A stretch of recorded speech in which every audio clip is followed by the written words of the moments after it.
दोस्तों welcome to the learning IAS. पिछली class मतलब लेक्चर 12 में हमने देखा था फंडामेंटल राइट्स हम लोग पढ़ रहे थे।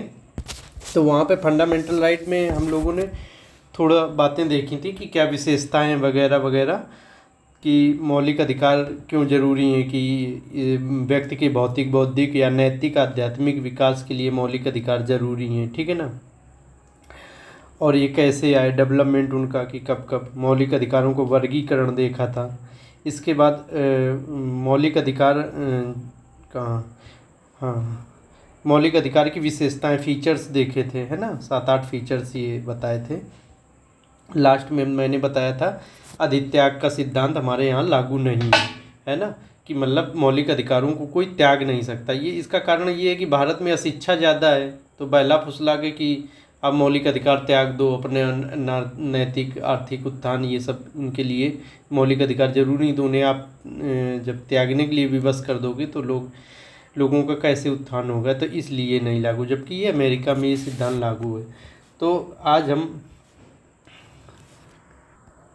हम लेक्चर 13 पढ़ेंगे, ठीक है ना। 13वां लेक्चर है ना, मौलिक फंडामेंटल राइट का ये सेकेंड लेक्चर होगा। फर्स्ट पढ़ चुके हैं, इस फंडामेंटल राइट के लिए सेकेंड लेक्चर होगा पार्ट 2, ठीक है। ऐसे 5-6 पार्ट में हम इसे फंडामेंटल राइट पढ़ा देंगे। तो अब इसमें हम देखेंगे कि मौलिक अधिकार में कब संशोधन हुए, कितने थे, कब हुए, क्या अब वर्तमान में क्या बचे। तो मौलिक अधिकार में हम संशोधन देख लेते हैं। मौलिक अधिकार की वर्तमान स्थिति ये देख लेते हैं कि वर्तमान स्थिति, ऐसे वर्तमान स्थिति कितने हैं इस समय। तो इस समय तो मौलिक अधिकार 6 हैं, ठीक है ना। कौन कौन से 6, पहले तो ये देख लेते अभी 6 मौलिक अधिकार हैं, है ना। और किस किस आर्टिकल के बीच में है। आर्टिकल भाग 3 में आर्टिकल मतलब अनुच्छेद 12 से लेके 35 तक है, ठीक है ना।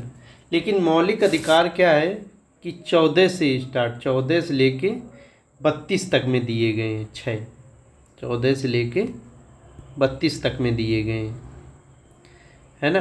तो फिर क्या 12-13 क्या है, और 34, 33, 34, 35 ये इन अनुच्छेदों में क्या है। तो इन अनुच्छेदों मौलिक अधिकार से संबंधित बातें है ना, संबंधित बातें हैं। मौलिक अधिकार तो 14 से लेके 32 तक में है कि ये तुम्हारे मौलिक अधिकार होंगे, ये अधिकार होंगे, ये अधिकार होंगे। लेकिन फिर 12, 13 और 33, 34, 35 लास्ट में 3 आर्टिकल, शुरू के 2 आर्टिकल, ये इनमें क्या है, ये मौलिक अधिकार से संबंधित बातें हैं कि कैसे क्या लागू होगा, वो आगे हम बताएंगे क्या क्या बातें हैं। तो इस समय 6 मौलिक अधिकार हैं, जबकि पहले हमारे यहाँ मौलिक अधिकार थे 7, लेकिन अब बचे हैं 6। तो ये संशोधन द्वारा हुआ है। तो अभी तक 2 संशोधन हुए हैं, 2 संशोधन हुए मौलिक अधिकार में, है ना। कब कब, एक 1978 में हुआ है ना, एक 1978 में हुआ है और एक 2002 में हुआ है। 2 ही संशोधन हुए। 1978 44वां कॉन्स्टिट्यूशन अमेंडमेंट, संविधान संशोधन, और ये था 86वां। ये दोनों एग्जाम में पूछे जाते हैं, खासकर यूपी पीसीएस, बिहार पीसीएस, ऐसे पीसीएस स्टेट पीसीएस एग्जाम में काफ़ी पूछे जाते हैं कि कब संशोधन हुए, कौन कौन। तो पहला संशोधन कौन सा है, पहला संशोधन है आपका, इधर ले लेते हैं। पहला संशोधन है 1978 का 44वां संविधान संशोधन, संविधान संशोधन, इसे संशोधित किया गया 44वां संविधान संशोधन। इसमें क्या है, संपत्ति के अधिकार को हटा दिया गया। पहले हमारे यहाँ संपत्ति का अधिकार था, वही 7वां मौलिक अधिकार था ना। अब 6 बचे हैं, तो ये इसको हटा दिए गए, तो अब 6 बचे नहीं, पहले 7 थे। संपत्ति के अधिकार को मौलिक अधिकार से हटा के संवैधानिक अधिकार बना दिया गया है ना, संवैधानिक अधिकार, कॉन्स्टिट्यूशनल राइट। कॉन्स्टिट्यूशनल कॉन्स्टिट्यूशनल वो राइट होते हैं जो संविधान में मौलिक अधिकार के चैप्टर में ना दिए हो, मतलब भाग 3 में ना दिया गया हो और कहीं दिया गया हो। ठीक है, तो संपत्ति के अधिकार को हटा दिया गया। संपत्ति का अधिकार पहले किस में था? अनुच्छेद 19(1)(f) है ना। एक क्या है, 19 का भाग है छोटा वाला, फिर f उसका छोटा वाला भाग है, ऐसे समझो, है ना। मतलब उप अनुच्छेद, छोटे अनुच्छेद 19 के अंतर्गत ही आएंगे, ऐसे समझ लो आप लेमन लैंग्वेज में, वैसे तो आप जानते होंगे। और आर्टिकल 31 में दिया है था, आर्टिकल 31 में दिया था। इन 2 आर्टिकल में पहले संपत्ति का अधिकार था, इसे 44वें संविधान संशोधन 1978 द्वारा हटा दिया गया। अब इसे कहाँ रखा गया है? भाग 12 में। अब वर्तमान में कहाँ रखा गया है? भाग 12 में रखा गया है। भाग 12 क्या है? केंद्र और राज्य के बीच वित्तीय संबंध को बताता है भाग 12। केंद्र एवं राज्य के वित्तीय संबंध, कि उनके वित्तीय संबंध, फाइनेंशियल रिलेशन कैसे होंगे, पैसों का कैसा उनका संबंध होंगे, वो बताता है। तो उसी में इन्हें रख दिया गया है मौलिक अधिकार को। ये संपत्ति का अधिकार जो मौलिक अधिकार था, तो अब उसे भाग 12 में रख दिया गया। कौन से आर्टिकल के तहत? आर्टिकल 300A के तहत। 300A में अब संपत्ति का अधिकार है। संपत्ति का अधिकार देखो, इसमें भाग 12 में वित्त से रिलेटेड बात है, संपत्ति भी वित्त है, एक फाइनेंस पैसा से रिलेटेड बात है, तो संपत्ति का अधिकार यहीं पे रख दिया गया। ठीक है, तो अब ये इस वजह से ये हो गया संवैधानिक अधिकार, कॉन्स्टिट्यूशनल राइट। ये खूब पूछा जाता है एग्जाम में, खासकर स्टेट पीएससी के एग्जाम में। अब ये हो गया यहाँ तक की बात। तो अब 6 जो हमारे मौलिक अधिकार हैं, अच्छा एक तो ये संशोधन तो एक तो देख लिया, दूसरा संशोधन और देख लेते हैं जो 2002 में हुआ था। ठीक है, 2002 में, तो 2002 में दूसरा संशोधन हुआ है। दूसरा संशोधन 2002 में 86वां संविधान संशोधन है ना, कॉन्स्टिट्यूशनल अमेंडमेंट हुआ है, 86वां संविधान संशोधन हुआ है। इसके द्वारा क्या जोड़ा गया? इसके द्वारा जोड़ा गया आर्टिकल 21 से। इसमें क्या कहा गया कि 6 से 14 वर्ष तक, 14 वर्ष तक के बच्चों को शिक्षा फ्री होगी, है ना, शिक्षा फ्री होगी और अनिवार्य रूप से होगी 6 से 14 वर्ष तक के बच्चों के लिए। तो ये भी एक मौलिक अधिकार 21 है, ये शिक्षा का अधिकार है। तो ये हमारे संशोधन हुए 2। तो अब वर्तमान में स्थिति क्या है? वर्तमान स्थिति 6 मौलिक अधिकार हैं, है ना। 6 मौलिक अधिकार कौन कौन से 6 हैं वो देख लेते हैं। अगर हम पहला देखें तो पहला है हमारा समानता का अधिकार। पहला क्या है? इसमें पहला ग्रुप एक प्रकार से हुआ है ना, समानता का अधिकार इक्वलिटी वाले जो अधिकार हैं इसी में। इसमें कौन कौन से अनुच्छेद आएंगे? पहले ग्रुप देखो आप, 6 प्रकार के मौलिक अधिकार है ना, मतलब 6 ग्रुप में बांटा गया है। तो समानता का अधिकार किस किस में? अनुच्छेद में 14, 15, 16, 17 और 18, इन अनुच्छेदों में है, 14 से लेके 18 तक में, है ना। दूसरा है हमारा स्वतंत्रता का अधिकार, फ्रीडम से रिलेटेड इसमें बातें हैं, स्वतंत्रता से रिलेटेड बातें हैं। ये 19 से लेके 22 तक हैं, है ना, मतलब 19, 20, 21, 21A, है ना, 22। देखो 21 से क्या? शिक्षा का अधिकार हमने बताया है ना, वो इसी स्वतंत्रता के अधिकार में इस वजह से रखा होगा कि अगर आदमी शिक्षित नहीं होगा तो स्वतंत्रता क्या मतलब समझ पाएगा। ठीक है ना। तीसरा ग्रुप है हमारा जो एक प्रकार से समझो शोषण के विरुद्ध अधिकार, कोई एक दूसरे का शोषण ना कर सके, मानव का शोषण ना कर सके, या सरकार लोगों का, जनता का शोषण ना कर सके, ये शोषण के विरुद्ध अधिकार है ना, आर्टिकल 23 और 24 में, ये शोषण के विरुद्ध। फिर धार्मिक स्वतंत्रता का अधिकार है, चौथा ग्रुप है हमारा जो धार्मिक स्वतंत्रता का अधिकार।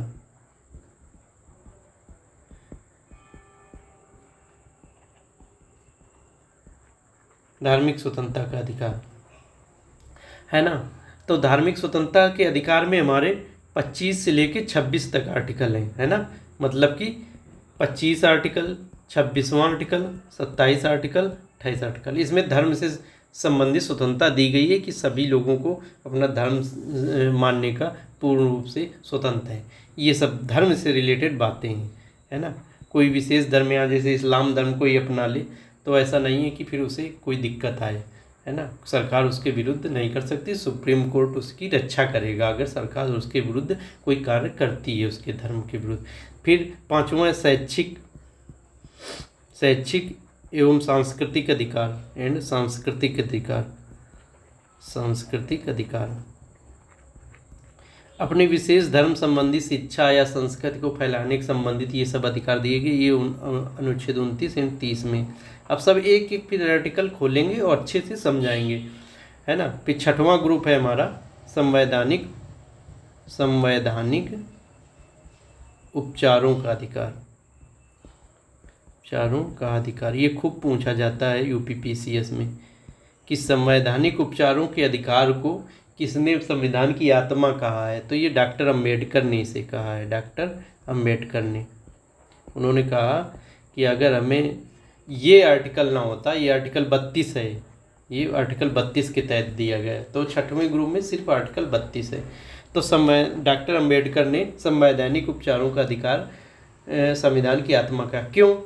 उपचार माने क्या है यहाँ पे? उपचार का क्या, जब आप बीमार हो जाते हो तो आपको उपचार किया जाता है ना, आपकी बीमारी दूर की जाती। इसी प्रकार आपके अधिकारों का किसी ने हनन कर लिया है तो कोर्ट क्या है, उन अधिकारों को वापस दिलाती है। मतलब आपको बीमारी से डॉक्टर छुटकारा दिलाता है, तो आपको किसी ने मौलिक अधिकार आपके हनन कर लिए हैं तो आपको कोर्ट उस मौलिक अधिकारों को दिलाएगी वापस से, है ना। आपको फिर से वापस से दिलाएगी, तो मतलब उपचार कर दिया, है ना। तो ये संवैधानिक उपचारों का अधिकार यहाँ इसके कोर्ट इस अनुच्छेद 32 के माध्यम से आप कोर्ट जा सकते हैं और अपने मौलिक अधिकार वापस पा सकते हैं। अगर आपको राज्य ने अगर ऐसा किया या कोई पर्सनल लोग ने किया है तो आप व्यक्तिगत कोई एक आदमी ने किया है तब भी आप कोर्ट जा सकते हो, सीधा सुप्रीम कोर्ट जा सकते हो, है ना। हाई कोर्ट भी जा सकते हो, सुप्रीम कोर्ट सीधा जा सकते हो अगर आपके मौलिक अधिकारों को हनन है।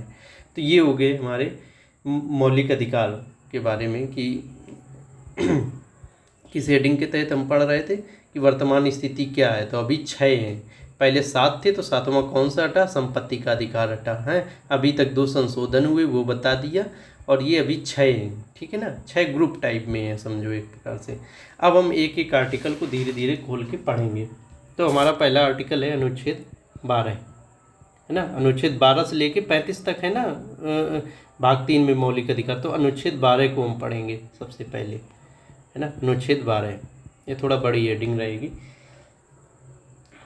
तो इसमें अच्छा अनुच्छेद 12 में तो उतना नहीं है। अनुच्छेद 12 में क्या, राज्य की परिभाषा दी गई है ना। राज्य की परिभाषा, क्योंकि मौलिक अधिकार क्या राज्य के खिलाफ है, मतलब सरकार के खिलाफ है। राज्य यहाँ का मतलब आप सरकार समझो, सरकार के खिलाफ है। सरकार कोई किसी पर ज्यादती न कर पाए ना, सरकार बहुत मजबूत स्थिति में होती है तो जनता के प्रति ज्यादती न कर पाए, इसलिए राज्य के खिलाफ दिए गए हैं, है ना, ज़्यादातर मौलिक अधिकार। तो राज्य क्या है, सरकार यहाँ पे समझो। राज्य की परिभाषा, ठीक है, परिभाषा। तो राज्य यहाँ पे सरकार आप समझ सकते हो। तो राज्य सरकार में क्या क्या आएंगे, कौन कौन से अंग आएंगे? तो फिर कहा कि केंद्र के स्तर पे आप देखो, केंद्र मतलब संघ के स्तर पर देखो। संघ में क्या क्या आएगा? कहें कि संघ की संसद आएगी, पार्लियामेंट, है ना। और क्या आएगा? संघ सरकार आएगी खुद, जिसके मोदी जी अभी तक आज तो चुनाव हुए हैं, रिजल्ट भी आ गए। अब देखो कि कौन प्रधानमंत्री बनते हैं। एनडीए से बनते हैं कि इंडिया गठबंधन से बनते हैं कोई प्रधानमंत्री। अगर मोदी जी एनडीए की कई पार्टी जैसे नीतीश कुमार की, है ना, पार्टी टूट के आ गई, या उधर तेलुगु देशम पार्टी टीडीएस ये आ गई, और इंडिया गठबंधन के तहत तृणमूल कांग्रेस भी आ गई, तो फिर बन सकती इनकी भी, या मोदी जी बन सकते, जो भी बने। तो सरकार, केंद्र सरकार और संसद। अभी हम थोड़ा बात करेंगे ये 2024 का, आज चुनाव का रिजल्ट आया 4 जून को, उस पर थोड़ा अभी बात करेंगे। हमें किस आधार पर वोट करना चाहिए। एक नागरिक होने के नाते मतलब हमें क्या सरकार से उम्मीद करनी चाहिए, ठीक है। केंद्र सरकार, केंद्र में जो राज्य की परिभाषा में राज्य क्या होगा, है ना, तो वो बताया गया। तो राज्य होगा संसद और केंद्र सरकार, ठीक है ना, ये केंद्र के स्तर पे। फिर राज्य के स्तर पर देखो, राज्य के स्तर पर ना, राज्य के स्तर पर क्या होगी, राज्य की विधानसभा, है ना, विधानसभा या विधानमंडल। विधानमंडल में दोनों आ जाते हैं ना, विधानसभा एवं विधान परिषद दोनों ही हैं। और फिर राज्य की सरकार खुद, राज्य सरकार, अभी योगी हैं जो उत्तर प्रदेश में मुख्यमंत्री, तो उनकी सरकार है ना राज्य के स्तर पर। स्थानीय स्तर पर कौन होगा सरकार का अंग, किसे हम सरकार कहेंगे, लोकल लेवल पर, है ना, लोकल लेवल पर पंचायतें, नगर पालिकाएँ ये सब होंगी, है ना। प्रधान हो गए ना, जिला पंचायत सदस्य, इधर मेयर नगर पालिका में, यही वार्ड सदस्य, ये सब सरकार ही होंगे, ठीक है ना। इसके अलावा अन्य प्राधिकारी ये दिया है अनुच्छेद में बाकायदे, इसे हमने तोड़ के बताया। अन्य प्राधिकारी में कौन आएंगे, सभी सरकारी अधिकारी, ऐसे जान लो, सरकारी अधिकारी, सभी सरकारी अधिकारी या कर्मचारी, कोई भी जो भी सरकारी है जिसकी आप तैयारी कर रहे हो सरकारी अधिकारी की, वही सब आएंगे। कर्मचारी भी जो एसएससी वाले जिससे भर्ती होगी, कोई भी सरकार से तनख्वाह लेता है वो इसमें आ जाएगा। बस अभी के लिए इतने समझो, आगे और टेक्निकल है थोड़ा, वो बताएंगे इससे और कौन छूटेगा, है ना। तो अन्य प्राधिकारी में जो सरकारी सत्ता का प्रयोग करता हो, है ना, जो सरकारी सत्ता का प्रयोग करे, है ना, सरकारी सत्ता का। तो जो सरकारी, भाई सरकारी कर्मचारी क्या सरकारी सत्ता का प्रयोग करते हैं ना, उसे तनख्वाह लेते हैं, उन्हीं के लिए काम करते हैं, ठीक है। तो ये हो गया अनुच्छेद 12। अब अनुच्छेद 13 देखते हैं, ये बड़ा है थोड़ा सा। अनुच्छेद 13, जब ये हम 2 एज लगाते तो मतलब हेडिंग बड़ी है, 3 लगाते तो और बड़ी है हेडिंग, 1 लगाए तो छोटी हेडिंग है, ठीक है ना, ये आप समझेंगे।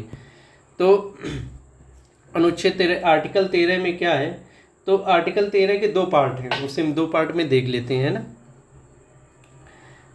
13(1) में मतलब अनुच्छेद 13(1) में ये कहता है, संविधान के लागू होने से पूर्व की विधि जिस सीमा तक मौलिक अधिकारों को उल्लंघन करती है वह उस सीमा तक सुनो। मतलब संविधान के पहले जो भी कानून लागू हुए, है ना, मतलब संविधान कब तैयार हुआ आपका बनके, 26 जनवरी 1950 को पूर्ण रूप से संविधान लागू हुआ। अगर उसके पहले कोई भी कानून है, जैसे अंग्रेज राज्य कर रहे थे ना 1947 के, उसके पहले अंग्रेजों के कानून चल रहे थे, तो वो अंग्रेजों बनाए हुए कानून रद्द हो जाएंगे अगर संविधान के मूल्यों के खिलाफ होंगे, है ना। अगर संविधान की चीज़ों का उल्लंघन कर रहे होंगे, जो संविधान में बातें हैं उन बातों का उल्लंघन कर रहे होंगे, तो वो शून्य हो जाएंगे, खत्म हो जाएंगे उतने। तो यहीं से एक सिद्धांत निकलता है, आच्छादन का सिद्धांत, है ना, आच्छादन का सिद्धांत, है ना, आच्छादन का सिद्धांत। आच्छादन मतलब डॉक्ट्रिन ऑफ इक्लिप्स, है ना, डॉक्ट्रिन ऑफ इक्लिप्स। आच्छादन मतलब, आच्छादन माने क्या है, किसी पे अपनी छाया डाल देना, है ना, छाया, उसे ढक लेना, है ना। जैसे जब चंद्र ग्रहण क्या होता है, चंद्र ग्रहण पे पृथ्वी की छाया चली जाती है, सूर्य की रोशनी नहीं पड़ती है, तो क्या पृथ्वी ने उस पर अपनी छाया डाल दी, उसे ढक लिया, तो चंद्र ग्रहण हो गया, है ना। ऐसे ही आच्छादन का सिद्धांत।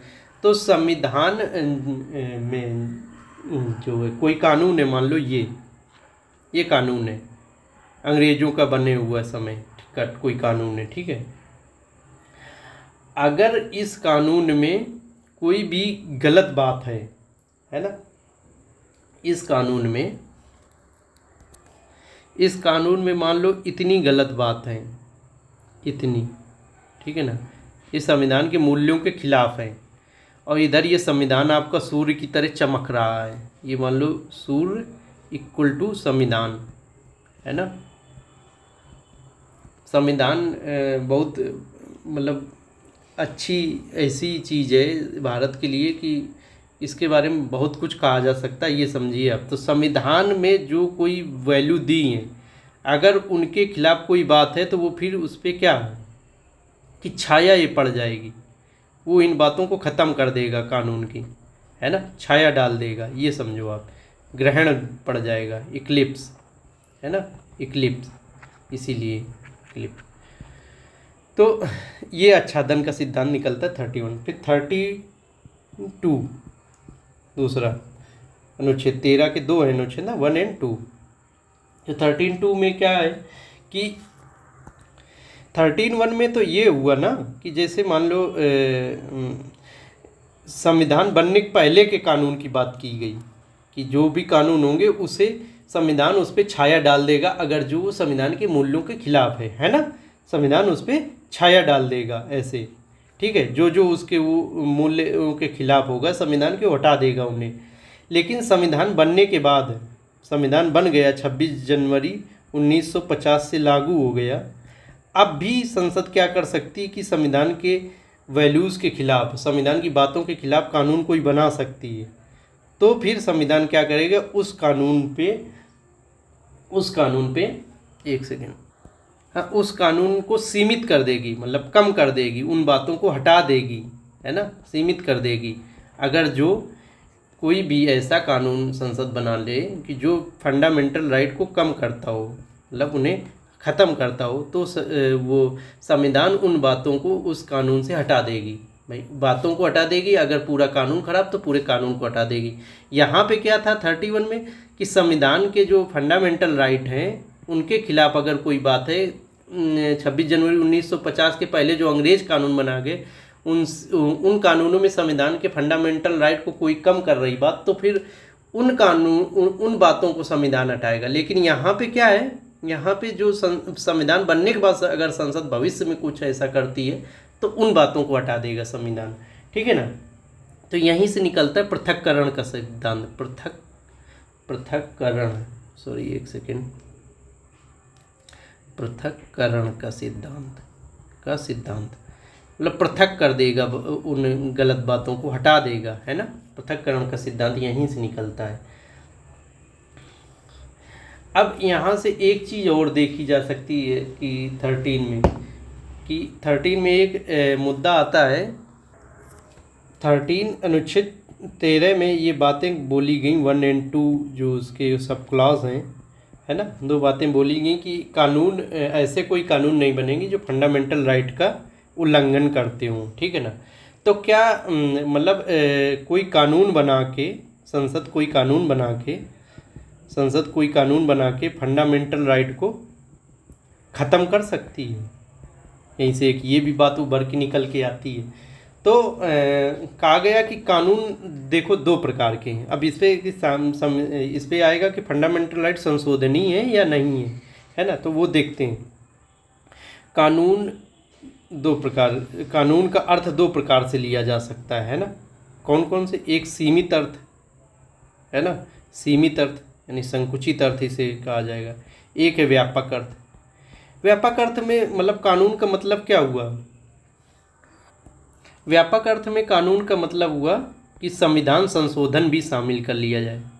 संविधान संशोधन भी हो कानून का अर्थ, है ना, और साधारण कानून भी हो, प्लस साधारण कानून।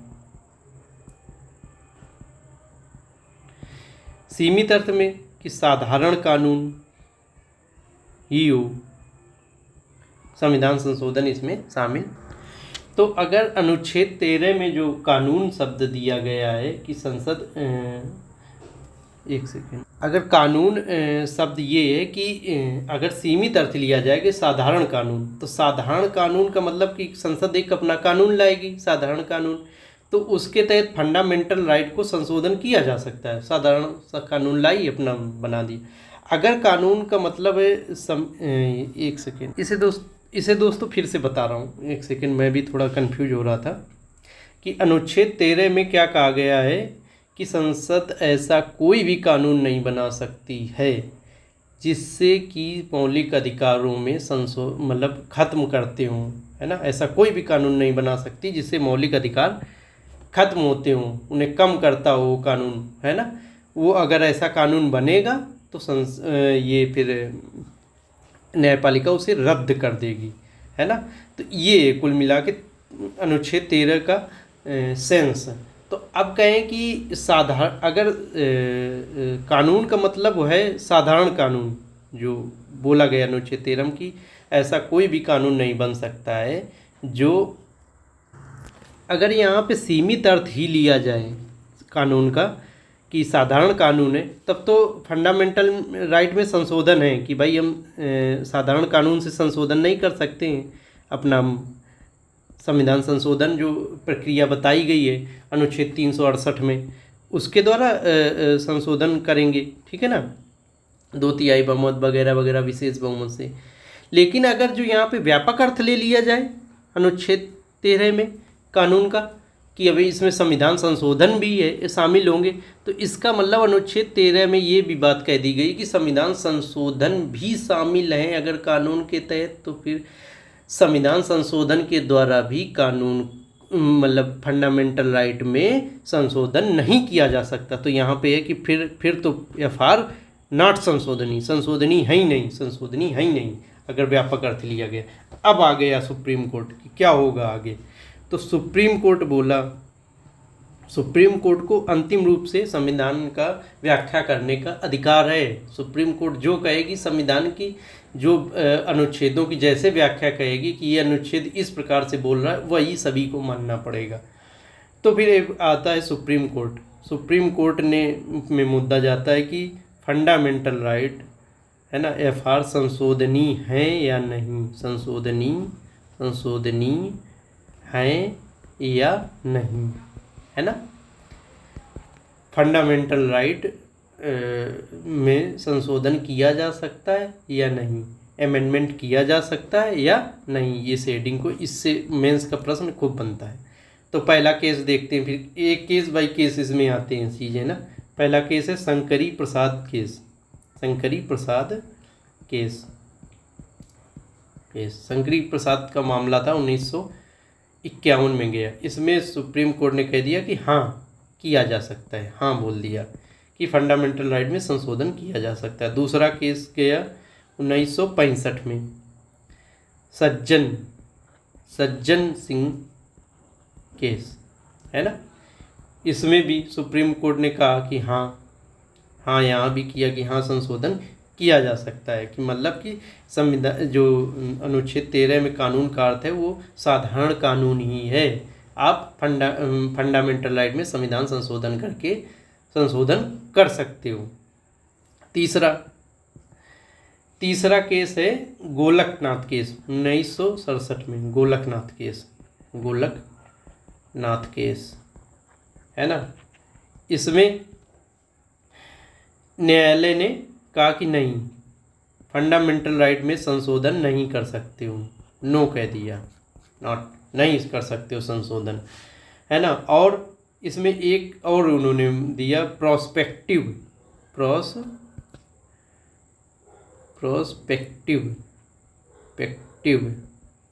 Over ruling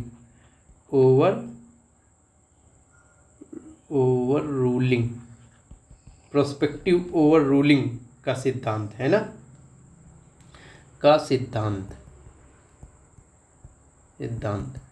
prospective over ruling का सिद्धांत, है ना। प्रोस्पेक्टिव मतलब भविष्यलक्षी,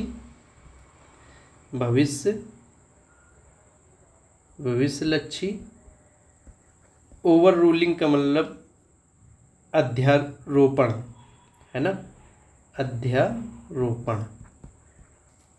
हिंदी हुआ भविष्यलक्षी अध्यारोपण का सिद्धांत। भविष्यलक्षी मतलब भविष्य में जो चीज़ें हों, है ना, भविष्य में जो चीज़ें भविष्य में घटित हों, है ना। अध्यारोपण माने समाप्त करना, ओवर रूलिंग, है ना, समाप्त करना। जैसे जज नहीं बोलता है ओवर, है ना, कि आपकी इस पे जब वकील बहस करते हैं तो कि वो दूसरा वकील रोकता है तो कहता है कि ऑब्जेक्शन ओवर, ऐसा कुछ बोलता है, तो मतलब समाप्त करना इसे यहाँ पे समझो, ओवर रूलिंग समाप्त करना, है ना। तो इसमें कहा कि जो भविष्य में जो भी, जैसे आज सुप्रीम कोर्ट ने गोलकनाथ केस में बोल दिया था कि अब फंडामेंटल राइट में संशोधन नहीं कर सकते, तो अभी तक जो संशोधन हो चुके, अब भविष्य में संशोधन नहीं कर सकते। अगर भविष्य में संशोधन किए, भविष्य में जो चीज़ें अगर आपने संशोधन वगैरह किए, तो ओवर रूल सुप्रीम कोर्ट उन चीज़ों को समाप्त कर देगा, है ना। तो मतलब इसमें ये आया यहाँ पे कॉन्सेप्ट कि अभी तक जो भी सुप्रीम कोर्ट के डिसीजन अब आएंगे वो भविष्य में लागू होंगे, है ना, ये समझिए आप, ठीक है। तो ये प्रोस्पेक्टिव ओवर रूलिंग का सिद्धांत आ गया किसमें, 1967 गोलकनाथ केस में। अब चौथा कौन सा था, चौथा डेवलपमेंट हुआ है आपके ये फंडामेंटल राइट संशोधनीय है या नहीं, इसमें है 1971 में, है ना। इंदिरा जी की सरकार थी तो वो अपना फिर लेके आई कि नहीं, ऐसे कैसे सुप्रीम कोर्ट अपने आप को असर्ट कर रही थी, है ना, मजबूत कर रही थी कि आपको अभी हम बताते हैं। इंदिरा जी लेके आई 24वां संविधान संशोधन, मजबूत नेता थी, है ना, संशोधन। अब उनके बाद मोदी जी फिर इतना मजबूत हुए, 24वां संविधान संशोधन 1971 में लेके आए। इसमें उन्होंने कहा कि मौलिक अधिकारों में संशोधन किया जा सकता है, संसद मौलिक अधिकारों में संशोधन कर सकती है ना, संशोधन कर सकती है। ये बात उन्होंने एक आर्टिकल जोड़ा था, आर्टिकल 13(4), है ना, अनुच्छेद 13 होगा, 3 उसमें होंगे क्लास, तो चौथा और जोड़ दिया गया सब क्लास, है ना। तो आर्टिकल 13(4) जोड़ के कहा गया कि हाँ इसमें संशोधन किया जा सकता है, ठीक है। अब फिर ये मामला गया सुप्रीम कोर्ट के पास 5वें रूम में, केशवानंद भारती जिनका कोरोना के समय शायद मृत्यु हो गई थी, भारती केस 1973 में गया, है ना, केशवानंद भारती सुप्रीम कोर्ट पर। इस केशवानंद भारती कई जगह आएंगे, है ना, अभी पीछे हम लोग पढ़ चुके हैं। तो केशवानंद भारती के मामले में फंडामेंटल राइट, प्रस्तावना, कई चीज़ों पे सुप्रीम कोर्ट ने डिसीजन दिया था, तो इस वजह से कई जगह पढ़ना पड़ जाता है। केशवानंद भारती किस केस एक ही है ना, 1973 में। तो इसमें सुप्रीम कोर्ट ने कहा कि हाँ यस संशोधन कर सकते हैं, फंडामेंटल राइट में संसद संशोधन कर सकती है ना, संविधान संशोधन अधिनियम द्वारा लेके आए, अपना करे संशोधन। लेकिन वो अगर फंडामेंटल राइट में कोई मूल ढांचे की बात होगी, है ना, मूल ढांचे की बात होगी, तो फिर बेसिक स्ट्रक्चर, मूल ढांचा, बेसिक स्ट्रक्चर की बात होगी, तो फिर उसमें संशोधन नहीं कर सकती। पूरे संविधान में जहाँ जहाँ पे मूल ढांचा है अगर संविधान के कहीं, तो उसमें ये संशोधन नहीं कर सकती। तो फिर केशवानंद भारती में मूल ढांचे का सिद्धांत आया, मूल ढांचे का सिद्धांत दिया गया कि आप संशोधन कर सकते हैं, आपको शक्ति है संशोधन की, लेकिन ये असीमित नहीं है, आप मूल ढांचे को ख़त्म ना करो, है ना। मूल ढांचा अभी अच्छे से बताएंगे, पहले भी प्रस्तावना में भी मूल ढांचा आ चुका है, तो मतलब प्रस्तावना को भी संशोधन आप कर सकते हो, लेकिन उसमें जो मूल ढांचा की बातें होंगी उनमें आप संशोधन नहीं कर सकते हो। और यही अब वर्तमान में स्थिति लागू है। फिर इसके बाद 6वां केस आया, ये मिनर्वा मिल्स केस 1980 में, मिनर्वा मिल्स केस, है ना। इसमें भी वही बात दोहरा दी गई, केशवानंद भारती वाली बात ही कि हाँ कर सकते हैं। ये इस वजह से बता दिया मिनर्वा मिल्स केस, क्योंकि पीटी में खूब आते हैं इससे प्रश्न, ये 4-5 जो 6 बताए ना केस, 5 केस बताए, एक ये संशोधन 1971 वाला, इनसे पीटी में भर भर के आते हैं, खासकर स्टेट पीएससी वाले एग्जामों में। तो ये है कि हाँ कर सकते। तो वर्तमान स्थिति क्या हुई फिर, वर्तमान स्थिति क्या हुई, करंट कि संशोधन कर सकते हैं कि नहीं, FR में संशोधन कर सकते हैं कि नहीं, वो देखते हैं। फंडामेंटल के संदर्भ में वर्तमान स्थिति क्या है कि मौलिक अधिकारों में संशोधन किया जा सकता है। भाई केशवानंद भारती केस से ये निर्धारित हो गया, जो 1973 में आया था। संशोधन यस। अगर मौलिक अधिकारों में कोई मूल ढांचा पाया जाता है तो उस मूल ढांचे को नहीं छेड़ सकते हो। मूल ढांचा अगर है मौलिक अधिकारों में तो उसमें संशोधन नहीं है, ये दूसरी बात हो गई, है ना। और मौलिक अधिकार में संशोधन केवल विशेष बहुमत से किया जाएगा, विशेष बहुमत से, है ना। अब ये बहुमत हम जल्दी ही पढ़ाएंगे, विशेष बहुमत से किया जा सकता है, ठीक है। तो स्पेशल मेजॉरिटी जल्दी बताएंगे मेजॉरिटी। तो आज के लिए इतना ही। तो इसमें हमने आज लोगों ने देखा कि कितने फंडामेंटल राइट हमारे, और तो ये 6 हैं, है ना। कौन सातवां था पहले, उसे हटा दिया गया, संपत्ति का अधिकार था। फिर देखा कि 12 से लेके 35 तक भाग 3 में मौलिक अधिकार दिए गए हैं। तो 12 और 13 में तो मौलिक अधिकार है नहीं, तो मौलिक अधिकार से संबंधित जो बातें थी 12 में राज्य की परिभाषा दी गई है, और 13 में बताया गया कि ऐसा कोई भी कानून नहीं बन सकता है जो मौलिक अधिकार को ख़त्म करता हो, है ना। उससे रिलेटेड जो मुद्दा था वो बता दिया। तो अब कल हम फिर ऐसे 14 से स्टार्ट करेंगे, फिर अच्छे से कि मौलिक अधिकार समानता वाले शुरू करेंगे, ठीक है ना।